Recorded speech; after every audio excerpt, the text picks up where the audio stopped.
Well, as you can see, we've got National Grid on our top of our lane because the electric cable to our house has decided to come down.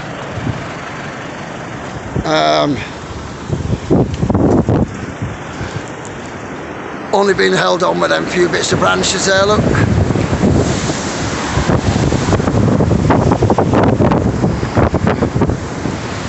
You see the wind blowing a hoolie.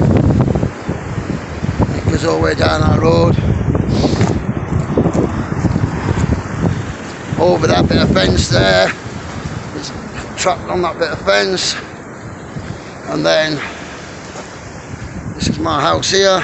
And there's the terminal right there, look. It's come off from up there. So, I don't know what's going on. It's been held up gingerly by a few trees. It's not looking good. But we'll see what happens. I called the police, I don't know, 45 minutes ago, nearly 50 minutes ago, to close the road down, still not here.